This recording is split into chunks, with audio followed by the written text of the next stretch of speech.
സ്നേഹമുള്ള സഹോദരങ്ങളെ, പരിശുദ്ധ ലൂർദ് മാതാവിന്റെ തിരുനാൾ ദിനമായ ഫെബ്രുവരി 11-ാം തീയതി ആഗോള കത്തോലിക്ക തിരുസഭ ലോകരോഗീ ദിനമായി ആചരിച്ചു പോരുന്നു. അന്നേ ദിനം രോഗികൾക്ക് വേണ്ടി പ്രാർത്ഥിക്കുവാനും ആതുര ശുശ്രൂഷയിൽ ഏർപ്പെട്ടിരിക്കുന്നവരെ അഭിനന്ദിക്കുവാനും ആദരിക്കുവാനുമായി മാറ്റിവെച്ചിരിക്കുന്നു.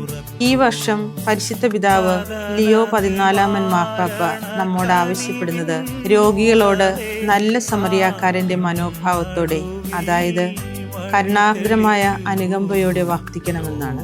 മുറിവേറ്റ് വഴിയിൽ അവശനായി കിടന്നിരുന്ന ഒരു മനുഷ്യനെ കണ്ട് പുരോഹിതനും ലേവായനും കടന്നുപോയപ്പോൾ സമറിയാക്കാരൻ അയാളുടെ അടുത്ത് ചെന്ന് അനുകമ്പാപൂർവം അയാളെ നോക്കി മുറിവുകളിൽ എണ്ണയും വീഞ്ഞുമൊഴിച്ച് തൻ്റെ കഴുതപ്പുറത്ത് കയറ്റി സത്രത്തിൽ കൊണ്ടുപോയി ശുശ്രൂഷിച്ചു.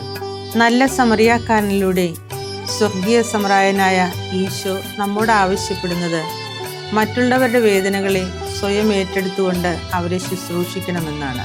പരിശുദ്ധ പിതാവ് ലിയോ 14 മാർപ്പാപ്പ പറയുന്നത്, ഒരു സമൂഹത്തിൻ്റെ ആരോഗ്യമെന്നത് ആ സമൂഹത്തിലെ രോഗികൾക്ക് കിട്ടുന്ന പരിചരണമാണ്.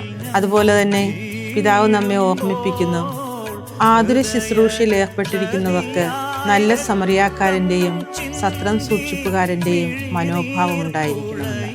മനുഷ്യരാശിയുടെ മുറിവുകൾക്കുള്ള പരിഹാരം ദൈവസ്നേഹത്തിൽ അടിയുറച്ച പരസ്നേഹത്തിൻ്റെ ജീവിതശൈലിയാണ്.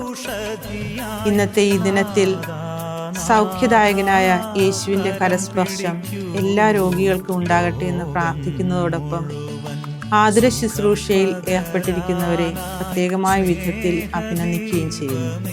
ഈ കാലയളവിൽ സൗഖ്യദായകനായ യേശുവിൻ്റെ പകരക്കാരായി നമ്മെ തിരഞ്ഞെടുത്ത ത്രിയേക ദൈവത്തിന് നമുക്ക് നന്ദി അർപ്പിക്കാം.